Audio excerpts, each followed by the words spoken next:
Welcome aboard! We will be your guides during this magical journey into the movies. It's the perfect job for us because we love the movies. It's showtime! Ready when you are, CB! Action!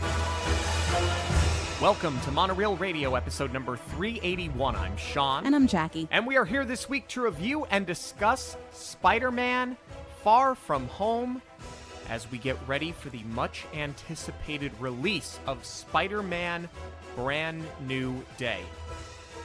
Alright, so our history with Spider-Man is sort of interesting, right? We haven't delved into Spider-Man quite that much, but I know the first iteration of Spider-Man, the Tobey Maguire iteration of Spider-Man, I know you and I both had an affinity for that series, and I would go so far as to say that I actually think that may have been more of a cultural phenomenon than this was, which is crazy considering just how popular Tom Holland is in the role. Right. We had the good fortune of growing up when these comic book films really started to hit their stride. I mean, I don't need to say that obviously you grew up with Batman. That was a big one for you. I had seen most of them. I had seen the Burton, for better or worse. I had seen the Schumacher. I had seen a couple of the X-Men in theaters because they were big at the time, but they were like the biggest thing going. And Sam Raimi's Spider-Man really was the game changer. To your point, it was absolutely a cultural phenomenon. The upside down kiss was everywhere. Like if TikTok was around, that would be such the big trend for when this movie came out. And it was a game changer, not just culturally, but I think critically, because this is when people really started to take these films seriously. The film took itself seriously. Yeah. And it certainly hooked me in. And we had kind of talked about that when we reviewed Spider-Man Homecoming, because we were cautiously optimistic going into it, knowing that we had such a history with the Raimi version. Until Tobey Maguire started crying. Too much. That was when I kind of became a little bit disenchanted with it. But I remember being a little hesitant going into the Tom Holland version because it was kind of retrofit into the Marvel universe. Right. You know, like they intro him in Civil War. Yep. So we're already supposed to know what happened, which is fine because we did not need to see Uncle Ben die again, you know, because it's not just Raimi's version. Then we got the Andrew Garfield Amazing Spider-Man. So like it's been done. And we said as much in our review, we appreciated that we didn't have to go through that all over again. But the difference was when they were building the Infinity Saga out and building up to these Avengers movies, the main like core four, well, not really Hulk so much, but the rest of them had like their trilogy first and they were introed on their own and then they all came together. Whereas with Spidey, they just threw him into the mix and reverse engineered it and then gave him a trilogy. And we had reviewed Homecoming so long ago. And at the time, there was also a tree on our house. So we may not have had our full wits about us when we reviewed it for the show, but we did it when this movie was coming out as a lead-in. And this was within our first year of Monoreel Radio. So it's been a minute, and this is not one that we've really revisited since, even though we really like Tom Holland's iteration of Spider-Man. So I'm curious to see, not if, how our opinions have sort of changed. Because this isn't what, like, I go back and rewatch Iron Man all the time. Guardians of the Galaxy. I mean, we're doing that once or twice a year, at least. This is just not a top pick for me to rewatch. Well, I think we have to answer some questions. Does this get put into rotation? Is this one that we should have been revisiting the entire time? That, on top of many other things, is what we are here to discuss today. This episode is sponsored by Where in the Park. Our friends at Where in the Park make seek and find card games designed to play in the theme parks and turn your day into an interactive adventure. Game packs come with a deck of cards, each with an image on it that is hidden somewhere in the theming of the park, helping you to discover details you've probably walked past 100 times. Where in the Park game packs will spark curiosity, encourage connection, and make every visit to the parks even more memorable. Visit monoreelradio.com and click on our affiliate link to purchase your game packs at a discount. The students of Midtown Technical High School, including Peter Parker, are looking forward to their summer trip to Europe while adjusting to life after the blip. Peter wishes to be a normal kid for a change and wants to admit to MJ how much he likes her, as he is tired of the constant pressure of being the heir apparent to Tony Stark in the Avengers. Peter faces competition from Brad, a classmate who also has a crush on MJ. Upon arrival in Italy, the city of Venice is attacked by a water elemental, and while Peter tries to fight it off, the creature is defeated by Quentin Beck, a multiverse transplant who obtains the name of Mysterio. Later that night, Nick Fury takes Peter and introduces him to Beck, who is working with S.H.I.E.L.D. Beck explains that the air, water, fire, and earth elements destroyed his Earth and have come to destroy Peter's Earth. Fire, the strongest elemental, is going to attack Prague within 48 hours and tells Peter that he needs his help. He also gives Peter Tony's Edith glasses that Tony had left for him. Peter tells him that he does not want to help and wishes to return to his class trip, which Fury allows him to do. However, Fury takes the proper measures to reroute the trip from Paris to Prague. While en route, Peter puts on the Edith glasses and sees just how powerful they are, as they can hijack phones and summon drone attacks. With no other choice, Peter agrees to help Beck and S.H.I.E.L.D. defeat the elemental, but not before Fury scolds Peter for being reckless.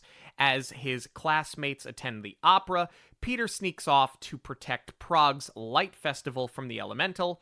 Ned, his new girlfriend Betty, and MJ also sneak off as the elemental attacks, and Betty sees Peter in an all-black disguise, and Ned tells her that it is a new hero called the Night Monkey, that it's Europe's version of Spider-Man. While trying to rescue Ned and Betty, Peter pulls a drone projector out of the sky, which is found by MJ. Beck sacrifices himself, or so we think, flying into the elemental, but shocks everyone when he emerges injured but alive. Fury invites the pair to join them in Berlin, but questions if Peter is ready for the challenge. After questioning himself, Peter gives the Edith glasses to Beck, who he believes is more deserving. Upon leaving Beck behind as he returns to his school trip, Peter does not know that Beck was behind all of the elemental attacks. We learn that Beck developed Edith, but Tony stole the idea, and he and a number of former Stark employees have been slowly planning to take the tech back and control the world. They used projection drones and missiles to create the illusions of the elemental attacks, and that Mysterio is a farce, but that the world will rely on him over the Avengers, and they will all become very wealthy.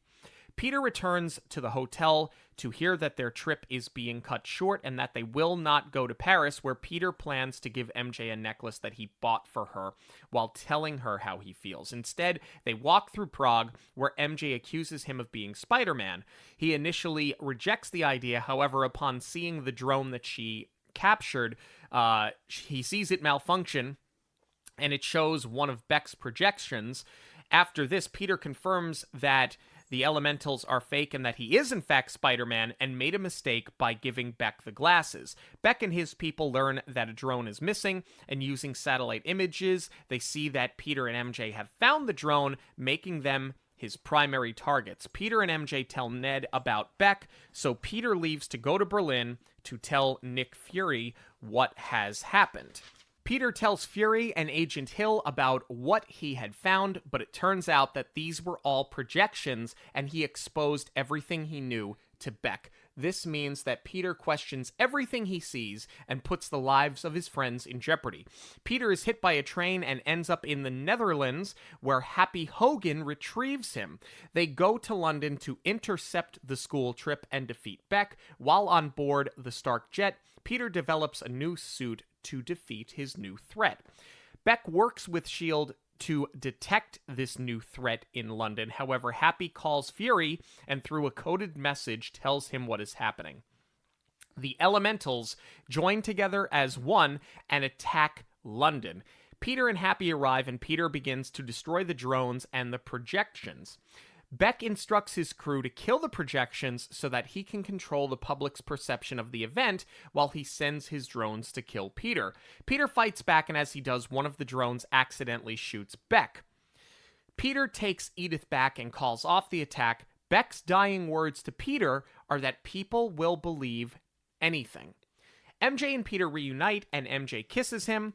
The class trip heads back to New York, but the relief of being home is short-lived after they see that before he died, Beck shot a video claiming that Peter, in fact, launched the drone attack for his own benefit, and he also exposes Peter's real identity for the world to see.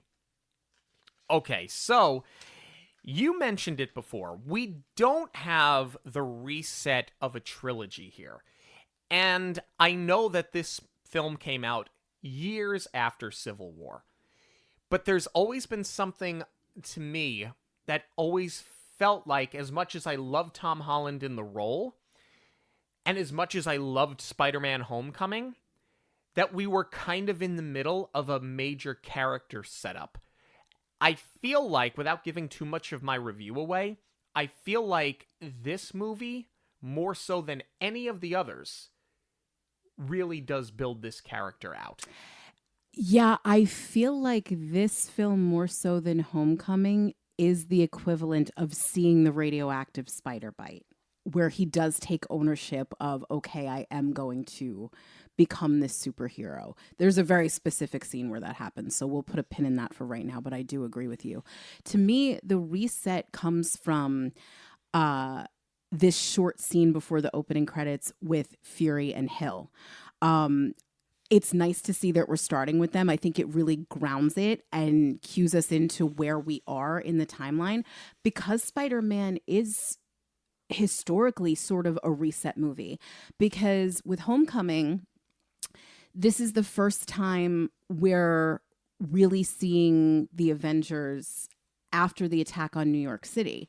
We had said we got such a great villain out of it in The Vulture, Michael Keaton's character, because his company was hired to do the cleanup efforts. And then that was taken away and overseen by Tony. And I feel like that movie overall is really where the baton starts to pass, as you put it, that Peter is the heir apparent to Tony. And now it's really interesting to look at that, knowing that we ultimately lose Tony. And if that was his grand design all along, not just, I like this kid because I see myself in him. And now this is another reset, because we've sort of addressed the blip at this point, but here's where we really start to unpack it. So this isn't a character reset. It's really like a hard timeline reset, which they do beautifully in these opening credits. I love it. It's one of the best that they've ever done. The Whitney Houston "I Will Always Love You" is a little bit jarring, coming out of this scene of destruction and what's technically our villain introduction. Actually, like, they hit you right away with it. We just don't know that about Quentin Beck yet. But it goes into "I Will Always Love You." And this is not something that I noticed when we saw this in theaters. And this is where rewatches are so great and so entertaining. This is so hyper stylized to cue you in that it is a student production. Yep. Everything from the words in memoriam typed out in Comic Sans to the the janky crop of Captain America. It's like totally off kilter. Vision is entirely pixelated. Yeah, because it's like a Google image that they grabbed. It's Getty. Yeah. They even have the Getty watermark because they didn't pay to have it. That's how Getty Images works. It's stock footage. And when you're set up with a production house, they will have a subscription to it so that once you choose all of your final shots that are going to be in your picture lock, then you pay for them and it removes the watermark. So I thought that was absolutely hysterical. And then even once you come out of the package, the anchor, they're looking at the wrong cameras. They have really bad, there's like the green halo from the bad green screen lighting. And you see the boom drop right into the shot. I love everything about this. It's hysterical. But like also give the kids a little bit more credit, you know, like our high school TV broadcast was a lot tighter than this. I love it though, because it adds some comedy and lightheartedness to something that's otherwise very dramatic. Because they're talking about what it's like for these kids coming back after 5 years. And to them, it's instantaneous. But, like, you see them pop up in the middle of a basketball game, the rest of the marching band, the rest of the people in the crowd that had gone missing. There's later on, and it's done for comedy, talking about holding funerals for people. So, like, for us, because we know it's make-believe, it's no big deal. But you kind of have to put the audience in the mindset of how devastating this had to be without it being a complete downer, because the Spider-Man movies in general tend to be more lighthearted. Okay, but do we though? I'm really glad that you bring this up, because that was my big question, is do we need to unpack the blip like this? Because we get it a little bit in Endgame, where we see Captain America's support group, because it's 5 years later without half of the population. Then we get it a little bit more with Cassie being brought back, or I'm sorry, Scott is brought back and he goes to see Cassie and she's grown. So she's sort of like our audience surrogate in Endgame to show what the rest of the world has experienced, because we're watching as an audience, we see our favorite superheroes disappear. But like that really taps us into what the rest of the world, as in 616, is experiencing. Now, I feel like we're diving so far into it. And like even with Aunt May's charity function, when they're talking about people being displaced and homeless because of the blip, because people have moved on, like even she said, I went back to my apartment. It's actually very funny. Yeah. She blipped back, and the people that are now inhabiting her place thought she was a mistress. Yeah. It's pretty hysterical, but like, I don't know. To your point, Spider-Man has always been like the lighthearted, sarcastic humor. This goes very, very deep, and I don't know. Maybe it's just me, but like it got me thinking too much for a popcorn flick. You know? I disagree. I love that they put her in that scenario. I love that they gave her a purpose, because the reality of the situation is, that's what would have happened. I mean, you wouldn't have repopulated the entire planet in 5 years, but you would have people displaced. You would have homes that would have been moved into. Now, where do these people go? What happens to these people? I think that to give it a little bit of realism, as unrealistic as the whole concept is, I thought it worked. And it also gives you a means of just inserting Happy Hogan into this summer fling with Aunt May, but he doesn't realize it's just the summer fling. I love it. I love everything about it. Well, no, I think Happy hopes it would be more. Well, yeah, he thinks it is. She's almost like friend zoning him a little bit. Like there's definitely a thing there. There's a vibe, but I feel like she has like a hard out on whatever is happening. It's great though. It's so funny. And I love that, that was something that we had talked about in Homecoming, is that she's so clueless to what a smoke show she is.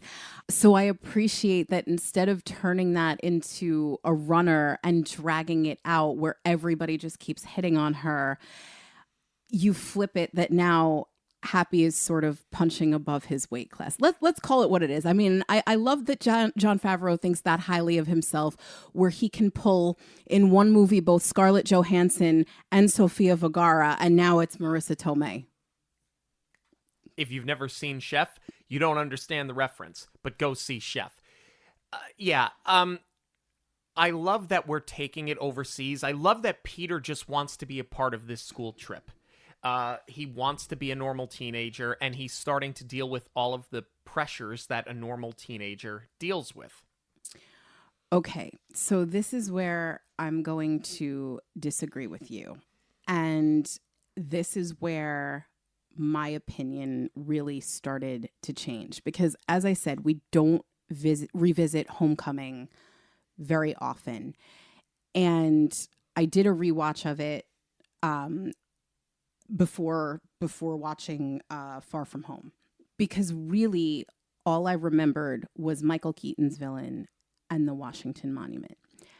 And here's where my wheels really started turning, because I was like, wait a second, another school trip.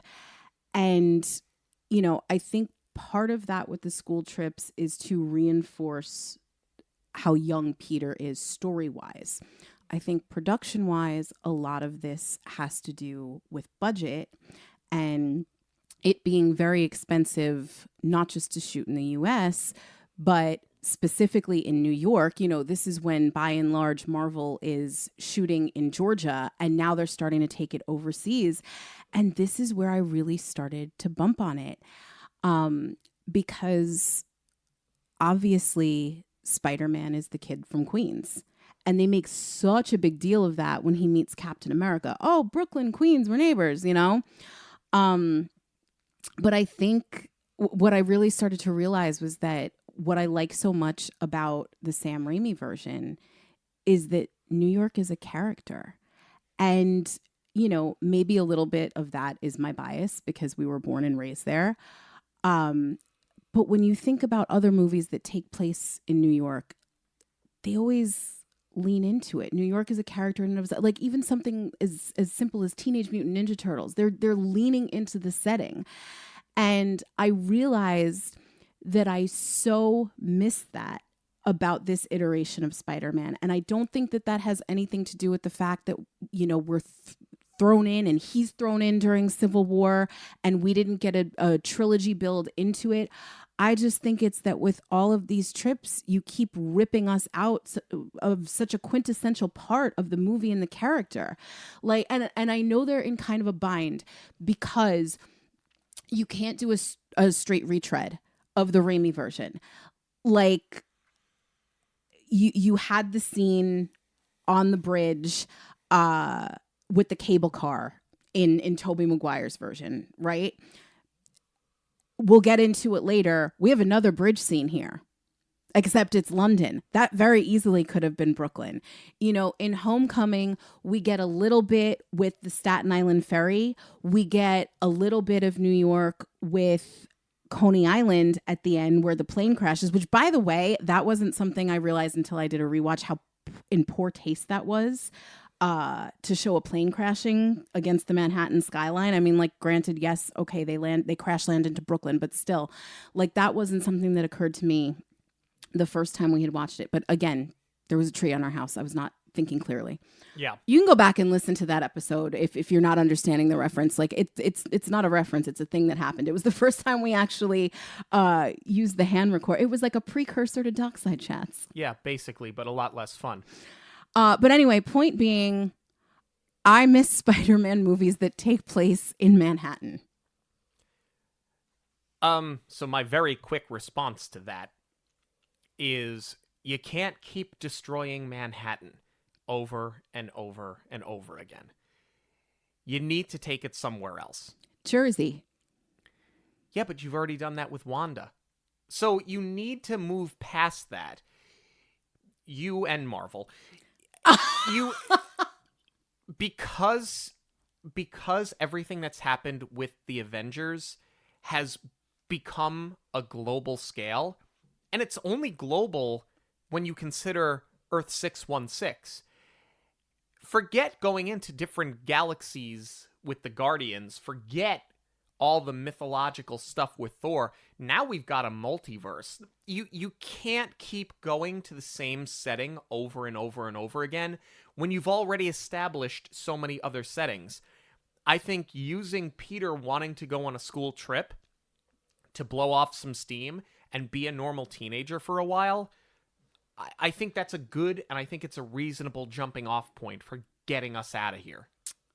I mean, I get that. I hear you. And that was something that I considered as well, but maybe it didn't need to be so big, because where we leave, it's also a character issue. Where we leave him in Homecoming, he declines Tony's invite to become an Avenger because he wants to focus on being the friendly neighborhood Spider. I mean, it says it in the title. It's the friendly neighborhood Spider-Man.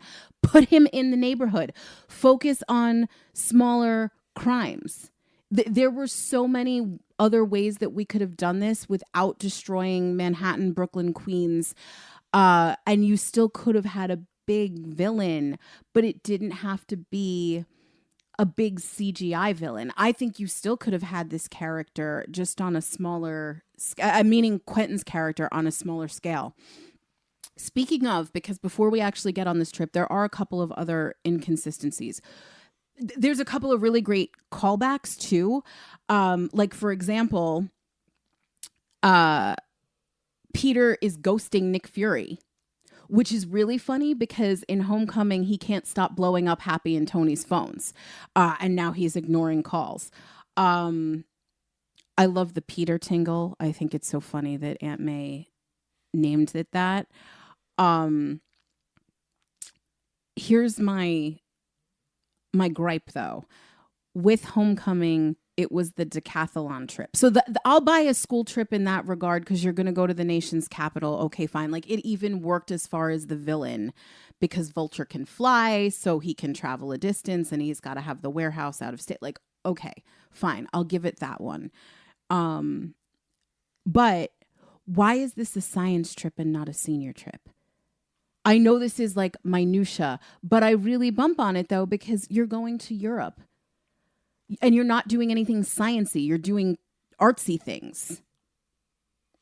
And the movie's self-aware and it calls itself on that. So yeah, it could have just as easily been a senior's trip. I'll give you that. The other biggest inconsistency is, where did these feelings for MJ come up? Because we all know that Peter Parker's in love with the girl next door.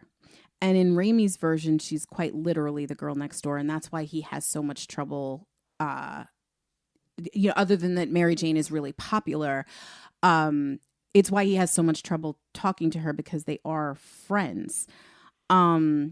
Here, he's friends with MJ. They do the big reveal at the end of Homecoming. The entire time she's Michelle. And then she's like, my friends call me MJ. And that's who Zendaya's character is revealed to be. But we had talked about this, that Peter had a crush on an entirely different person in Homecoming. And like, while that works for the story because it is the villain's daughter and they baked it right into the plot, okay, fine. There's no build to these feelings for MJ. And like, this is where this movie feels like such a hard reset, because between, okay, he's got these feelings for her now, he's trying to figure out how to tell her, not just with normal teen angst, but because of everything that comes with that and his responsibility.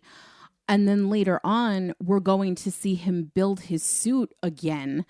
Not just like sewing it together in his bedroom. We're going to see an actual build with Tony's arsenal of tech. This just feels like a hard reset on the character. And I'm wondering if Spider-Man sort of got hit with a stray from the fallout of Kang not being the big bad.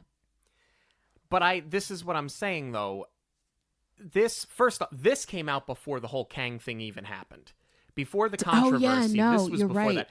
This is 2019. Yeah, it was 17, 19, and 21 right. for Spidey. Yeah. This is why I'm saying this feels like this is where the character takes off. This feels almost like the origin story for the character. It does, but we should have got that in Homecoming. I don't disagree with that. That's one long intro, meaning like that's almost 90 minutes of characters just talking to each other as opposed to developing if we're solidifying them now. And that's what I'm saying. Like Spider-Man keeps serving as a reset. Now that I'm thinking about it, Homecoming really does. It's almost like Peter is a plot point to Tony in that movie. Let's get into Europe. Let's start our trip here. I love how from the moment the plane takes off, everything that Ned and Peter have in mind for this summer trip goes out the window the minute Ned and Betty become a thing. This is so great. I love how this relationship is sort of played for comedy, but I also love the role reversal because this entire time Ned has pumped Peter up and he thinks it's so cool that he's Spider-Man and he's the only one that knows the secret. And now it flips where Ned is sort of becoming the relationship expert and Peter needs his help, but he's not really giving Peter the time of day. Well, the other thing is it sets up what's sort of a microcosm for the entire movie, which is Peter's in this all by himself. Yeah. He had this idea that he and his best friend were going to like have this bachelor summer in Europe, and they're not even off the plane, and that's over. It's the entire movie is, Peter, I have to do this by myself now. It's going to become the entire character. Yeah. So that's really interesting. It's such a subtle thing that's done for comedy, but it's so brilliant at the same time. I could do without this whole plane montage, though. Yeah. I mean, it drags out. But then how else do you set this up? You have to set it up somehow. I mean, you could have started the relationship with Betty on the gondola. Why would they be on a gondola by themselves? Within the group, like if they're all there in a group, and you know the same way they're all on the plane together, and they just strike up a conversation and realize they have a lot in common. Speaking of the gondola, the CGI looks really great, except for like I think it holds to this day, except for the face in the water. But I'm wondering if that was done intentionally because this is all projection mapping. Yeah, like that attention to detail is. I feel like the part of Marvel that everyone takes for granted. And you know, we've talked about people have Marvel fatigue now. This is where it's like they're unmatched because when they get it right, they just get it right. That's incredible to me. And I love everything about Mysterio. Oh my God. I love how he gets his name. I love how the kids just give it to him. I love how he later just embraces it as Mysterio. But the look of the character and the costume, it is so, like, quintessential, mid-century modern, like, the way that you fall in love with the aesthetic that is the Fantastic Four. When you think, like, classic 1960s, cosmonaut, almost next world comic book characters, I love that they didn't try to modernize it. They did in making it all about projection mapping, but they kept the look the same. Everything about this character, including the actor that plays him, I am here for it. Yeah. No, incredible villain through and through. I love his motive, but I think to your point, that's why they kept the fidelity of this costume, because the only other, and I might be wrong on this, but I'm like 90% sure, the only other superhero in this universe that has a cape is Thor, because they call it out and make fun of it. You know, dost thou mother know you wear her drapes? It's great. And they make a big joke out of it. But here, I think it was very intentional to keep that, because later Quentin says, get me out of this costume. You know, he doesn't need it for function. He needs it for the smoke and mirrors. So I think not having it look like the modernized nanotech and the suits that Tony is making, that was all very intentional. It was. And you're taking a superhero and creating something that doesn't exist, right? Like, there's nothing about him that's super. It's, to your point, all smoke and mirrors. So I love the whole thing.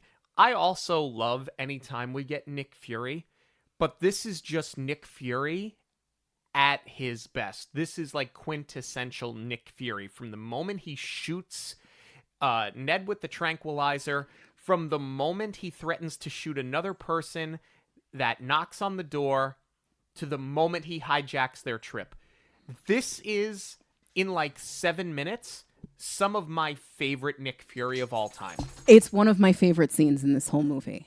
I mean, like, we've seen this before, right? Where he's hiding in the dark and he just kind of ambushes one of the Avengers with what he needs. But the tranking Ned is phenomenal. You don't want to see him do Ned dirty like that, but it is hilarious. And you know something's up when he introduces him to Beck, and Peter immediately is like, I just want to go back on my trip. And Nick Fury is just like, okay, send him away. Like, he's almost too calm. You know that he's already got a backup plan in place. Absolutely. You know he's not taking no for an answer.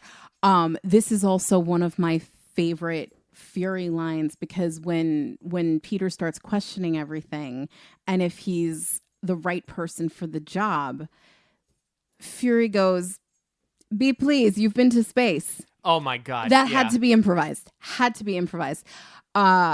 Just incredible. I love this whole scene. I love, the introduction of Beck as a person, as opposed to, we've only seen him really as Mysterio so far, but I love that they're working together, but there's something unsettling about it. I think because when they cut the trailers for this movie and when they were promoting it, you never really saw Peter and Quentin working together. Like, you knew that they weren't allies, so I think that kind of gave a lot away that that he's going to double cross Spider-Man later on as the villain, double cross everyone as the villain.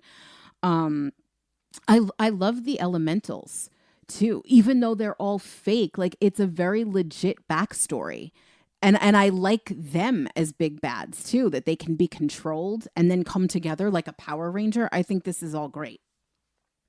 The whole thing makes a lot of sense. You're right. They look great. I love the fact that they're another Avengers level threat without needing the Avengers, though, right? Like, they're jumping multiverses. They're taking over planets. They're world destroyers. I think that whole thing makes a ton of sense, and I love that that's where they go with it, and I love that Beck goes and just basically makes up this whole story to give it validity. Let's talk about the Edith glasses. Yes. So now we're transitioning to Prague at the behest of Fury. I love the acronym. It's perfect. Even dead, I'm the hero. It's such a Tony thing to do. I love it so much. I love that Tony is still Tonying after he's gone.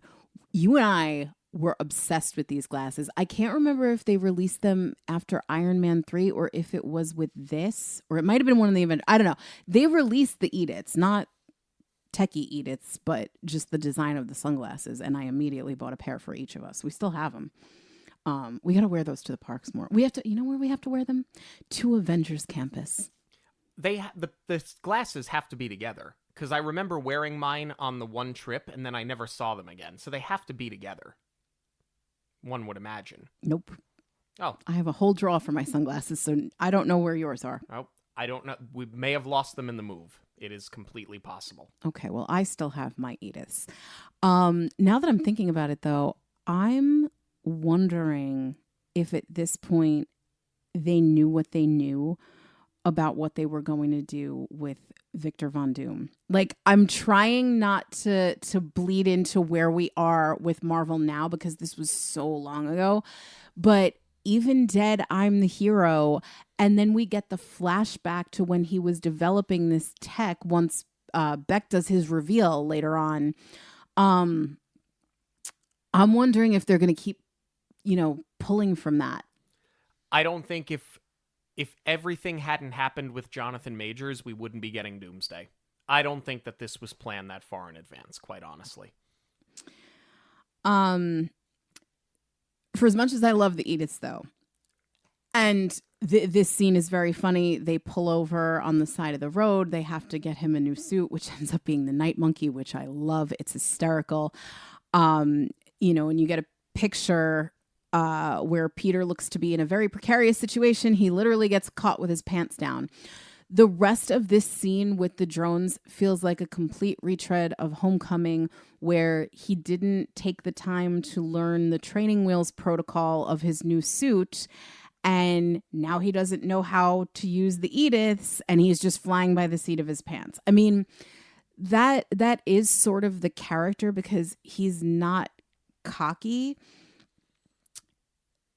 He does figure things out as he's going along, but like we've already seen this idea reinforced of like, Peter, you need to walk before you can run. I'm fine with it. I'm fine with the comedy that comes along with it. I'm good with him because at the end of the day, he's still so innocent. When he talks about Brad being a target, in his mind it's just, yeah, get the picture off of Brad's phone or destroy Brad's phone, not destroy Brad. And that's always going to be the difference between him and Tony. Mm-hmm. And I think that it's okay that you establish that. I don't care if it feels like a retread.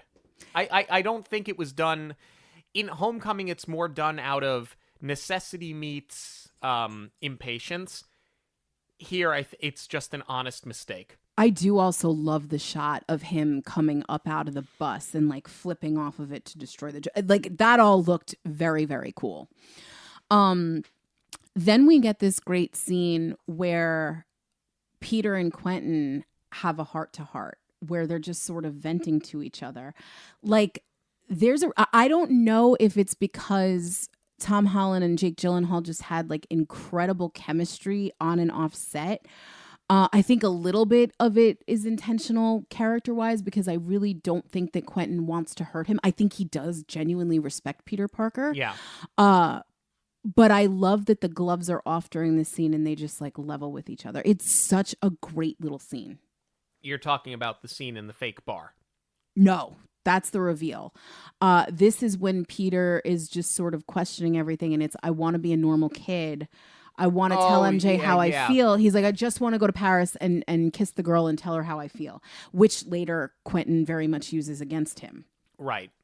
I think that it was a smart means of putting them together and finding some connective tissue.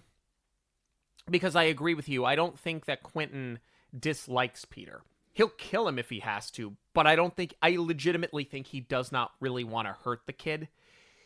But Peter's going to become collateral damage. Exactly. In Quentin's eyes. Now we get to Prague. At first, we're going to go to this festival of lights. Then we know that the elemental is going to attack. So Fury goes and changes the tour schedule again. I love now that the tour group is just being hijacked by S.H.I.E.L.D. Seriously. And the teachers are so clueless. The teachers are the equivalent of 90s sitcom parents. They are just going along with this. And I'm fine with it. They put them in the opera, where it's very clear that S.H.I.E.L.D. has bought out the entire theater. Because they're the only ones there. I love this little scene with MJ, because it's so sweet and so innocent. However, it's almost too innocent, because I feel like we're losing a major part of Peter's character here, where he's weighing the options of pursuing a relationship and what that means for MJ's safety. Like, that's the whole, to me, that's the whole character. And I mean, like, they really drive it home in Sam Raimi's With Great Power Comes Great Responsibility. Here, I feel like we lose that layer, and it just plays off as Peter being nervous to talk to a girl. He's not thinking of the bigger picture and keeping her safe until she guesses that he's Spider-Man, which we're going to get to in a second, because I have a lot more thoughts on that, because that's another really cool role reversal. But this is where he realizes he's going to have to start making choices, because she wants to sit next to him in the opera, and he knows he's got to book it over to the carnival where this elemental's going to be. I don't agree with that, though. I think that it just builds him as being an adolescent. And maybe it's hard to disconnect it because we know Tom Holland's not 16 years old. And they're together in real life, which doesn't help either. Right, that doesn't help either. But he's not, his initial gut reaction is not going to be, how do I protect her?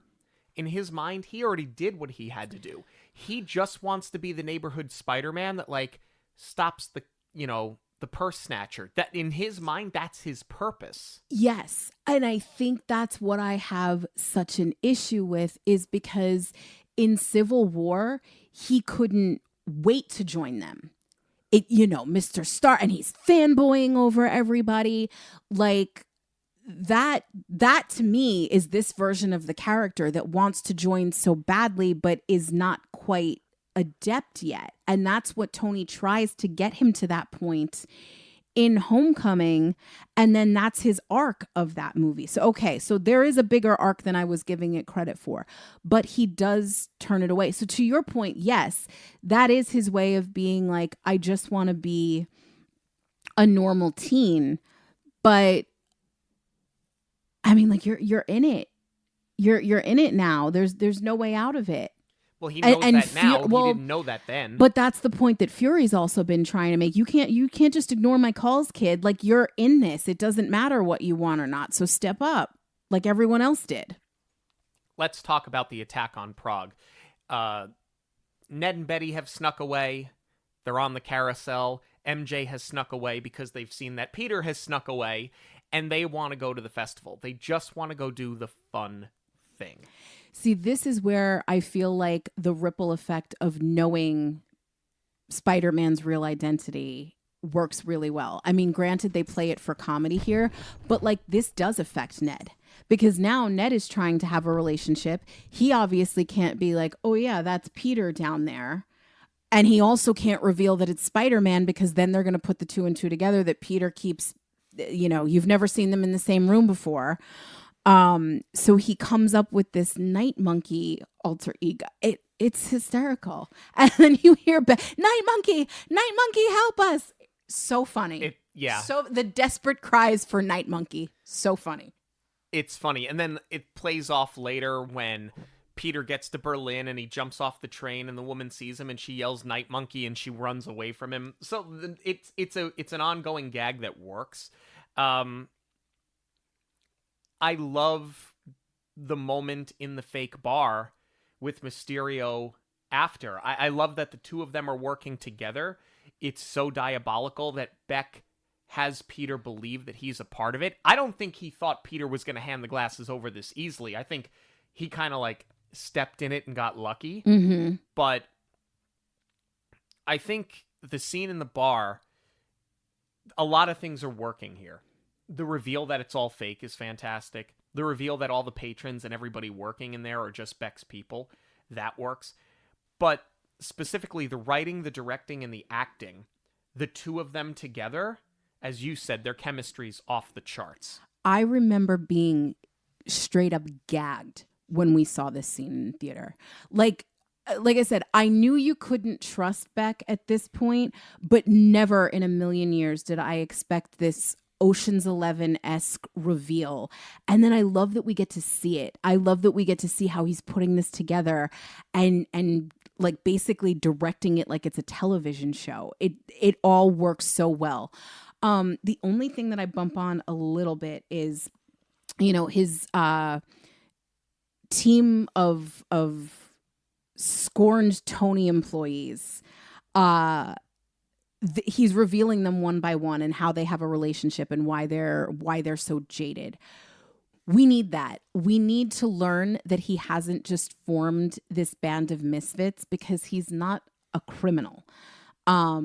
These are people that were carefully selected to be a part of this team, and they all have their own motivation because of Tony. And they keep doing that. It's such a great juxtaposition with Edith, even dead, I'm the hero, but there's always repercussions and fallout from something that he did. And it really does make for great villains along the way, whether they're small scale or large scale. But I do feel like this toast is a little bit exposition heavy. For as brilliant as it all is, we're seeing flashbacks of where these people were in the MCU timeline. So we didn't necessarily need this grandiose speech of you and Tony did this to you and you did this and you did that. Like, it just starts to drag a little bit. Like, I love Jake Gyllenhaal's performance. I love the enthusiasm. I love the energy. I love that he's building, this is sort of his villainous monologue here, but it just feels very on the nose with some of these characters. But I think that it's different than, you stole my life's work and now I'll get back at you, which you've seen. It's so overdone. This ups the stakes because Tony did steal his idea. Tony did take it for himself, which, as smart as Tony is also very savvy. We know that. And he will lie, cheat, and steal to get what he wants. So I buy that he would do it.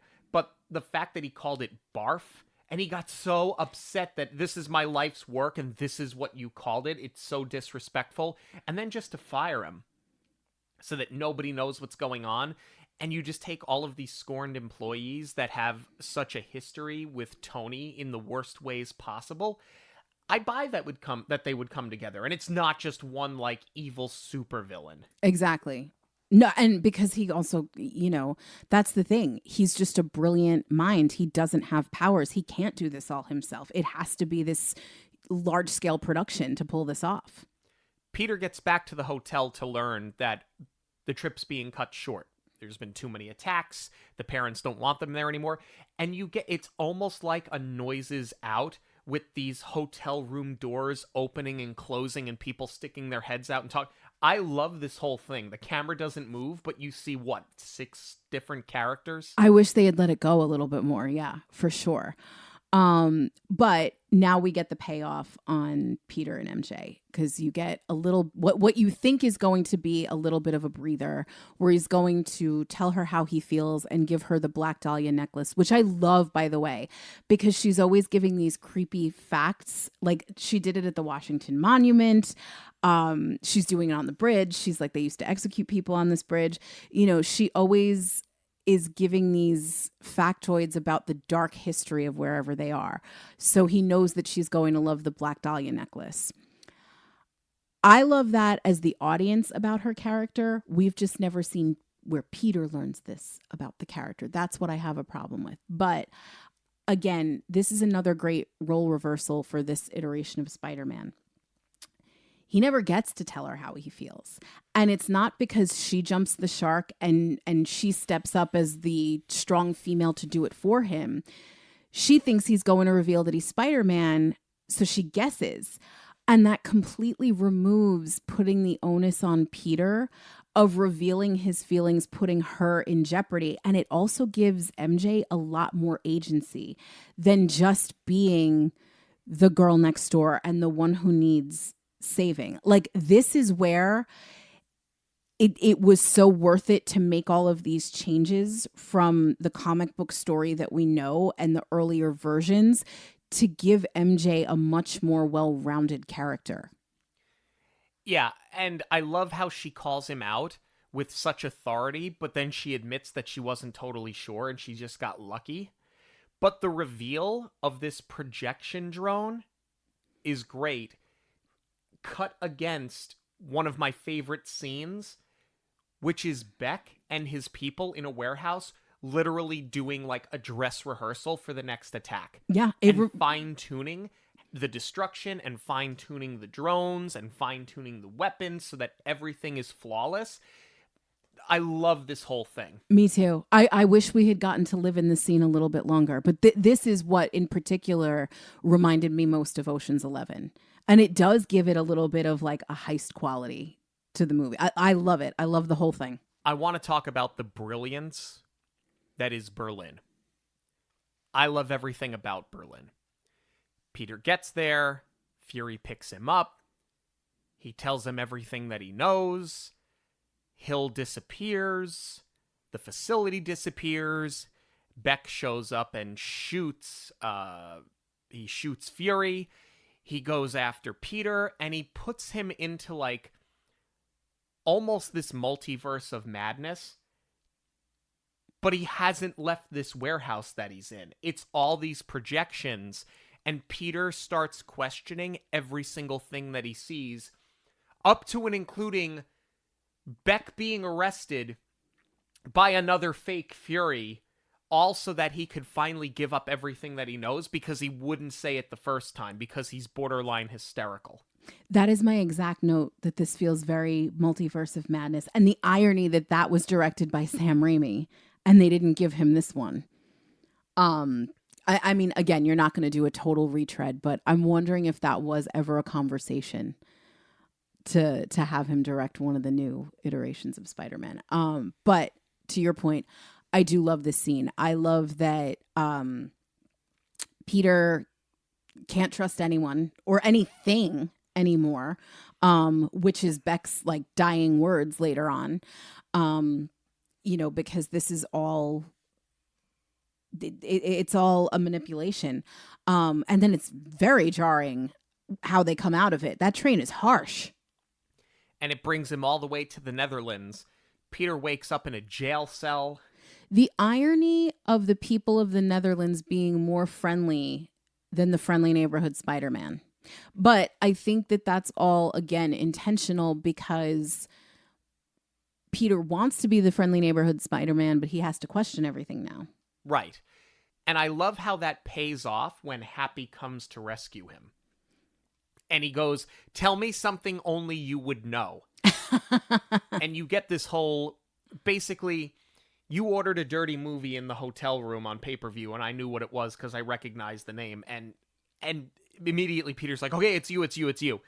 I love this whole scene because it's funny, but then you get a really dramatic moment where Peter is fed up and Happy's telling him to calm down, and he just loses it.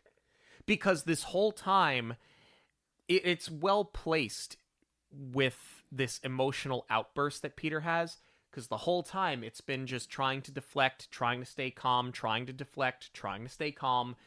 He can't stay calm anymore. Yeah, this scene is a great example of how brilliant the writing can be, because they're playing it up for comedy, the fact that only Happy would know. But the reality is, this is what Peter's going to have to start doing, because everything is a lie to him now. I love the bond that Happy and Peter develop. You know, Peter was driving him up the wall in Homecoming with all of the phone calls, and Happy couldn't for the life of him understand what Tony saw in this kid. But now that Tony's gone, not only is Happy starting to see it for himself, but, he's genuinely taking a liking to the person that Peter's becoming. I think that's totally independent of his feelings for Peter's aunt. I think, a lot of it comes from they realize that as far as Tony goes, they're all that they've got.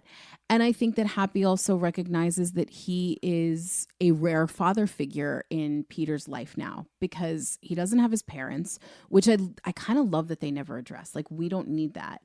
And we had praised this version of Spider-Man for, not just because Marissa Tomei is a great actress and it works, but not having Aunt May and Uncle Ben be elderly character. It's more believable that if, God forbid, something happens to your parents, you would be with your next of kin who would be around your parents' age, not, in their 80s.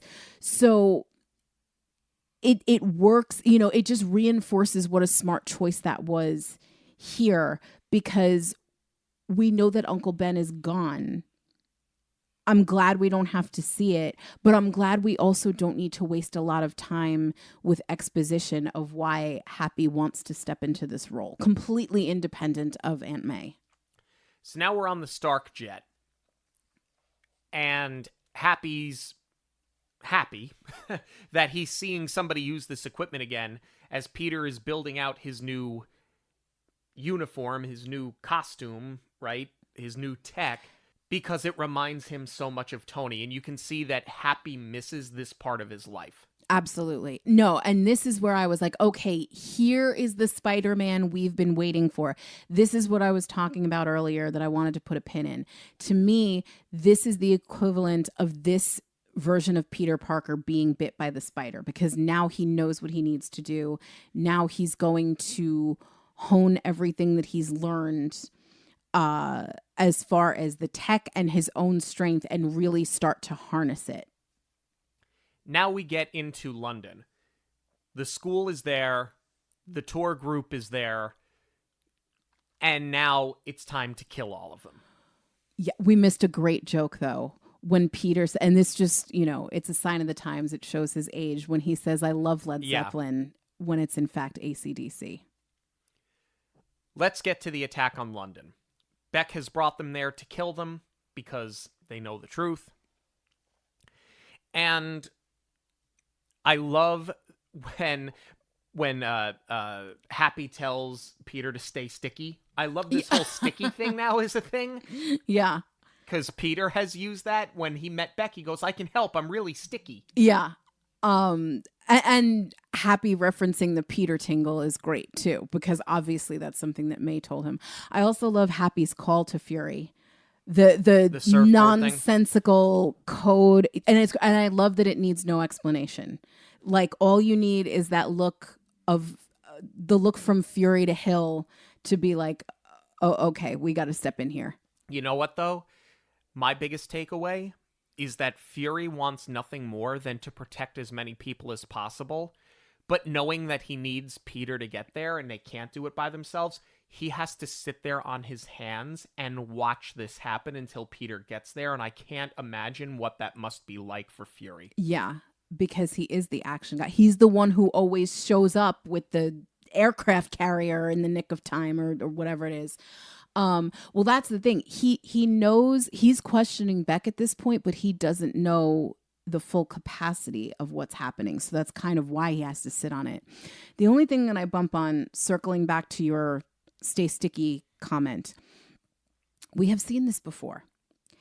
Peter has grabbed on to an alien spaceship and gone into space. Peter has grabbed on to the side of an airplane as it's crashing into Coney Island. Now it's, I got to hang on while you get high enough so that Beck can't see me. Like, we've seen it. Let's do something else, please. But how else does he arrive? He can't go underground. He can swing off a Big Ben. Yeah, but then he exposes himself the minute he's there. It's supposed to be a sneak attack. And a sneak attack, they need to travel quickly to get there. It's not like they can wait an hour. Well, I know, and that's also how Happy got here, because he was not in Europe when all of this was, this is part of coming to the rescue. But I'm just saying, you're Spidey. You can swing off of things. And, since we bothered to take it out of New York, let's lean into the setting a little bit more and see the setting that you just had to be in. Like, we've seen the plane thing already. Do something else. How do you feel about the length of this fight between Beck and Peter? It's an Avengers movie, so to speak. It's a Marvel flick, right? So it's going to be a very long and drawn out fight. I feel like this is probably one that's the most justified because he has to take out so many drones. Yeah. You know what's funny though? In my head, I always anticipate it being longer than it actually is. Like, we get to this scene and I'm like, oh, this is going to drag. And then I feel like it's over before you know it. I think part of that is, to your point, because there's so many drones. But what I appreciate is that he's fully in the new suit. Like, to me, Venice drags a little bit more because we're seeing Peter shooting webs and he's not in this. And then I'm like, I don't need to see the faces that you're making behind that mat. It looks awkward. To me, that sticks out more than maybe this dragging a little bit. I kind of wish they had more like one-on-one time though. I wish there was more of a battle, just like man to man here. But that's the thing with Beck. There's nothing about him that's powerful. Right. It's so all he fake. Needs the tech. It's all fake. And that's the thing. Just as much as he knows that Peter may be collateral damage and doesn't want to hurt him, Peter doesn't want to hurt Beck either. Right. He knows he's got to take him out. He's got to stop him. But I don't think there was ever any intent to kill him. No, I love Beck's pivot, by the way. How he tells his crew, start shutting everything down because he has to control the narrative. Right. It shows that he wasn't just acting recklessly. Beck is probably low-key one of the best villains we've ever seen because he isn't somebody that just lashes out irrationally. He's not somebody that's acting strictly on emotion. He's not somebody that's overcome. He's not the supervillain. He's more like he's so calculated, and he's got a backup plan to a backup plan to the backup plan. I'm sorry, I'm laughing right now. What are you, Neil? Yes. Lashes out irrationally? Yes. I was not letting that go. No, but you're absolutely right. I love how, and I think this is what really helps to it not feeling like it drags as much as in my mind I think it's going to. They pepper in cuts back to Happy trying to rescue the rest of Peter's friends. And again, it plays for comedy because Happy's not equipped to do any of this. And they're all in a museum pulling out, medieval weaponry because they think that's going to save them. Happy throws a shield and he's like, how does the captain, there's going to be a throwaway line there, but it still works. And that's what these movies do most successfully is balance the seriousness and the comedy of it all. I mean, that's what Marvel has always done really well in general. But I think for the specific Spidey humor, they really nail it. Now, the one thing that Beck does that gets him killed is not listening to his people. When he says, fire all the weapons, and they say, well, you're kind of in the path of destruction. And he goes, I need to kill Peter Parker. I don't care. Fire everything. And one of the drones that Peter intercepts is one that gets turned and fires a weapon. And that's what ultimately kills Beck. So while not imperfect, I like the fact that Peter accidentally kills him. I guess I just don't really understand. I mean, we said that Peter doesn't really want to kill anyone. He wants to help petty crime, or he wants to help victims of petty crime. Right. So he was never going to kill Beck, or at least did not intend to. But I just don't really understand from Beck's point of view. It's got to be, it's him or me, right? So why would you make that call? Because if Peter lives, he's getting exposed. You have to kill him. You don't have a choice. No, but knowing he's putting himself at risk. Because, why would he go down with the ship? Because that's what a villain does. What's his alternative? Go to jail for life? Well, I guess that's it, because he doesn't have power. He really can't get himself out of this situation. All right, let's move on, though. Beck gets shot, and his dying words to Peter are, people will believe anything. Which I love how that comes back around in the mid-credit scene. Yep. Because you think it's just a throwaway line. You think it's just him saying, basically, I did this because people are easily manipulated. And it meant so much more to that. And he's already known what he has done. He already knows he has shot this video that's going to expose Peter and turn the world against him. Which in turn, I'm sure, somewhere down the line is going to be one of these moments where all of a sudden the world doesn't believe in the Avengers anymore, and they're too powerful. We're going to get back into that. But I love, up until his dying moment, he literally had everything figured out. Exactly. Which the real irony is that Edith is recording everything and Beck is trying to do his own version of Even Dead, I'm the Hero. But you kind of know from the line when Edith asks to confirm, do you want to execute all the drones? And then Peter's response is execute everything. They kind of tee it up. They do.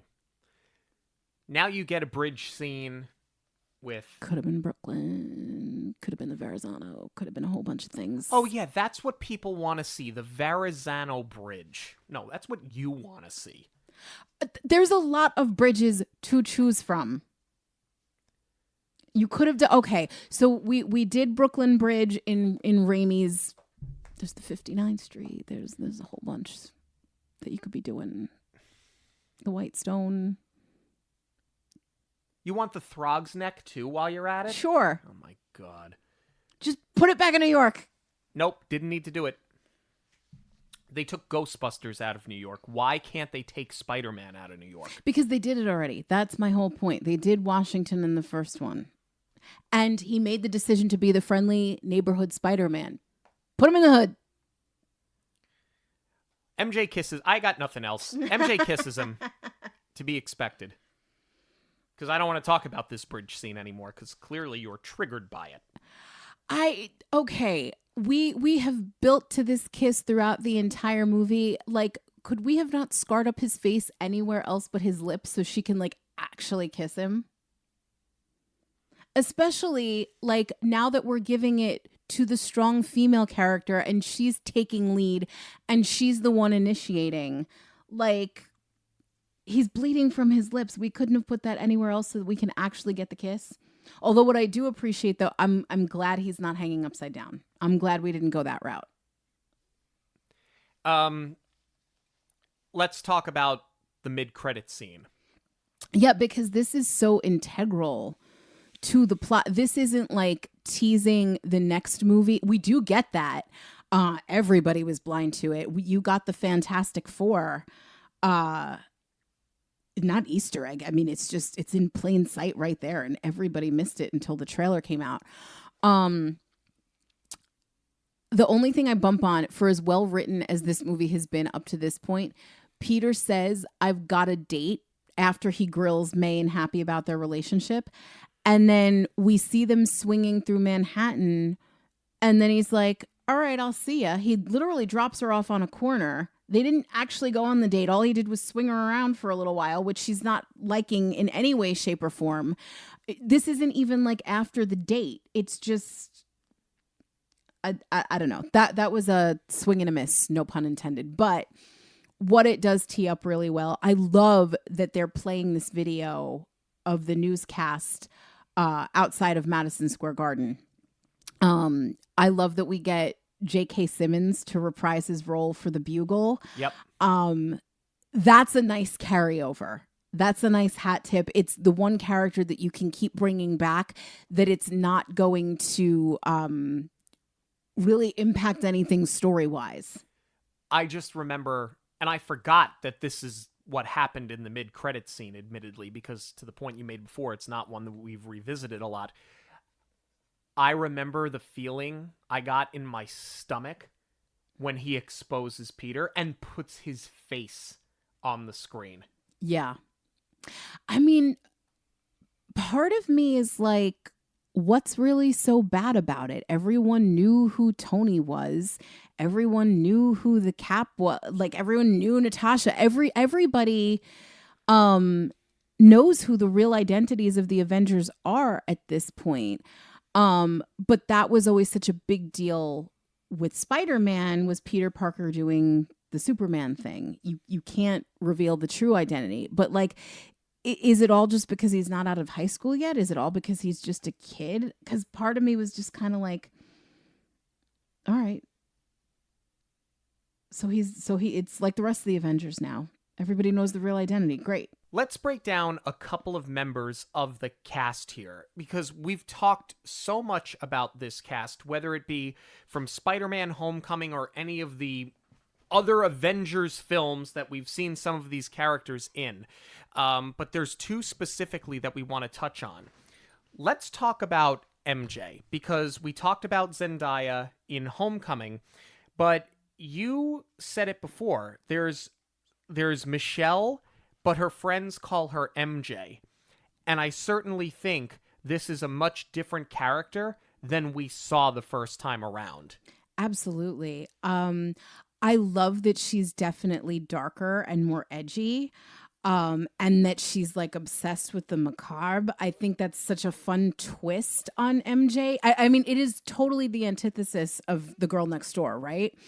I just wish we saw more of how Peter knows all of this about her, because as per Homecoming, he only knows her as a member of the decathlon team.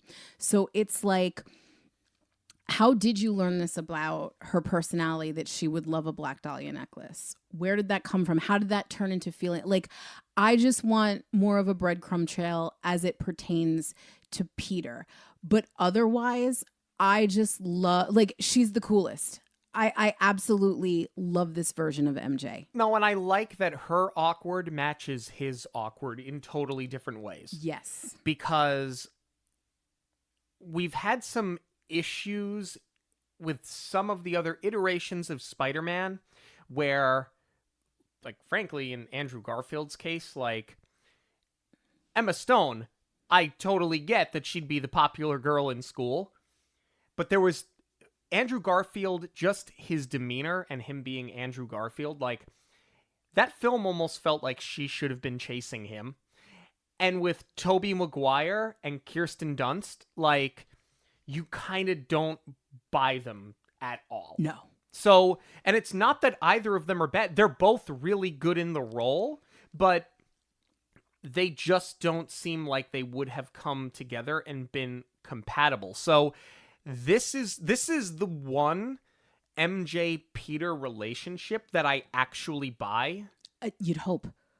But seriously, like, they're just so awkward that it works. The other thing that I want to say about Zendaya before we move on, I love how she embraces this character. Like, all of her red carpet. I mean, the girl just slays a red carpet look every single time, but there's always a nod to Spidey. There's always like a webbing, or the color scheme goes with Spider-Man. Like, I love that she will make her entire wardrobe an Easter egg when she goes for the premieres. Let's talk about Jake Gyllenhaal as Quentin Beck / Mysterio. I really wish, and look, it's the multiverse, anything can happen. For good or for bad. I really wish that we had this character back. This is one of my favorite Spider-Man characters that we've seen in a film. I would go so far as to say this is just one of my favorite Marvel characters. I thought he was great in the role. I loved him opposite Tom Holland. I wish that we were getting Mysterio back. I just feel like you could have so much fun and you could do so much with this character in the MCU. Agreed. It is a great character on paper, which is only elevated by Jake Gyllenhaal's performance. I wish that we had seen more of him planted earlier on. Like, the way that he does his reveal of how each member of the team has some sort of relation to Tony. Yeah. I wish there was a flashback to be had where he was planted somewhere. And we had met him before, and then he developed into this. I just wish we had more time with Quentin Beck as a character in and of himself. I wish we were getting more Mysterio, because I feel like that could have developed into something fun. The only thing that I will say, Jake Gyllenhaal was absolutely incredible, but I did think of another option. There is somebody else who I'm not going to say would be better in the role, but I would have loved to see Adam Driver's spin on this character. Oh, no. Oh, that was so harsh. Why? I love Adam Driver, but no. Oh, I think he would have been incredible. I think he's too dark. That's what I'm saying. I would have liked to see that side of it come out more and see him be more mean, more cutthroat, more villainous. I love the relationship that Quentin develops with Peter when they're not in their alter egos. I don't know that you'd get that from Adam Driver, but like, I would have loved to see him, I think, a little bit more unhinged. But I don't need to see him unhinged. That's not the character. If he's unhinged, he's just a villain. You needed him to connect with Peter Parker. You needed S.H.I.E.L.D. to trust him because you needed him to pull this ruse off. You needed them to allow him to be a step ahead because by infiltrating them, that's effectively what he was able to do. I think that if you had a dark, hysterical, screaming villain, I don't think it would have worked. I could so see him directing the projections, though. Yeah, but anyway, final thoughts, because we're going to go down just a rabbit hole. Final thoughts. You know what? I'm going to go first because I'm going to be quick. And I know it's going to be a complete opposite end of the spectrum from where you're at. Not only is this my second favorite Spider-Man film that we've seen, the first being the first Sam Raimi with Tobey Maguire, I'm going to go ahead and give this movie perfect marks. Whoa. I love Spider-Man Far From Home. I think part of the reason why we didn't revisit it is because we were going through a lot, as we mentioned earlier. We had a tree sitting on top of our house. We were displaced. You know, I think that, you know, we just were not in a proper headspace going into this movie. I think we were very distracted when we saw it. And I think subconsciously there was just no real appeal to go back and watch it again. I wish we had. This is one that's going to be in heavy rotation for me moving forward. Wow, that's a bold statement. This even beats a Spider-Man with Michael Keaton in it for you. Yes. Okay. In all fairness, too, it's not just our state of mind. It was within our first year of Monoreel Radio. Like, we had a lot of ground to cover. We only did Spider-Man Homecoming because this was coming out. But, you know, we hadn't even gotten through half of the animated films by that point, you know? So I think that's part of the reason, compounded with what was going on with us, where it just kind of fell by the wayside. I really, really enjoy this movie. I had said when we reviewed Homecoming that I was cautiously optimistic going in with a hard reset on Spider-Man, and that this version of Peter Parker worked within the context of the MCU and the story that we are telling as he relates to the Avengers. But it was a complete departure from the Spider-Man that we knew and loved and that we sort of grew up on. This film does feel like more of a return to form as far as the character goes, because he is now embracing his power, and I think that that was absolutely necessary. But it's just very hard when it is juxtaposed against this big, larger-than-life European epic, when part of embracing this character is that he wants to be the friendly neighborhood Spider-Man. So I know that you're sick of hearing it, but I think it's a big miss taking this out of New York. And I just wish there was a world where we could have told this story on the home turf and really lean into the setting. It would feel like a tried and true Spider-Man movie. It would be true to the source material. So, you know, you can't review a film with what you want it to be. You have to review what it is. And what it is a great summertime blockbuster popcorn flick. I just want it to feel a little bit more grounded in the Spider-Man that we know. But that said, you know, it's great. It's fun. It's a solid story. And I absolutely love this cast.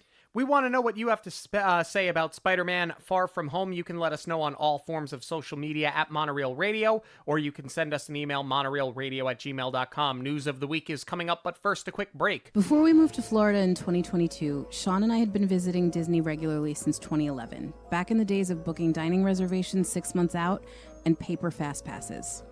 Those were simpler times. Now, the thought of planning a Walt Disney World vacation is completely overwhelming. Between navigating the My Disney Experience app, trying to snag a dining reservation, the ever-changing Lightning Lane system, this process has become so convoluted, and it's only going to get more complicated as Disney expands.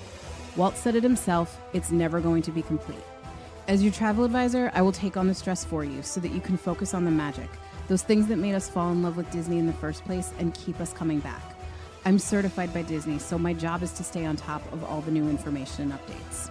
From planning our own Disney trips and vacations for family and friends, with the combined knowledge of now living locally to the Orlando area, I've been able to navigate every change that Disney has thrown at us over the years, and I'm happy to share my expertise. Yours complimentary when you book your trip with me. Visit monoreelradio.com/travel to get started planning. We got surprised this week with an Avengers Doomsday trailer. I'm just going to say this right now. Not our Dino, not our Steve Rogers. That is not Captain America. I have a lot of thoughts. First of all, you said it. It's a surprise. We've got San Diego Comic-Con coming up, and they didn't hold it for that. Then we've got D23 behind it, and they didn't hold for that, which leads me to believe, to your point, this is a fake trailer. This tells us nothing about story. All this is look who we got back, but we don't have any kind of confirmation that who we are seeing is actually who they are. And there's also people that we're not seeing, like Bob, for example. We have no idea what's up with him. Right. We see our quote unquote new Avengers from the Thunderbolts, just not Bob. We see, the return of the favorites. And of course, all of this has to do with the business and people's agents fighting to get in their screen time. That's a given as far as the trailer, but we know nothing of story yet. So I smell a rat. I don't think that we should believe anything that we're seeing yet. I think there are going to be more major trailer drops coming that are going to reveal a little bit more. But I agree with you. I don't think that this is our Steve Rogers. I think what we're seeing now is a lot of variance. And we know that pretty much anything is fair game because of the multiverse. We are just short of 5 months away from Doomsday. Thank you so much for joining us this and every week on Monoreel Radio. Monoreel Radio will always be free, but there are many ways that you can support the show. Please give us a rating wherever you listen to podcasts. Join the conversation on social media at Monoreel Radio on all major platforms. Share your favorite episodes with family and friends who may enjoy them. And of course, book your next trip with Jackie. Links to everything can be found at monoreelradio.com. We all get one story. Make yours a magical one. On behalf of Monoreel Radio, we'd like to thank you for joining us. We'll see you at the movies, the stuff dreams are made of.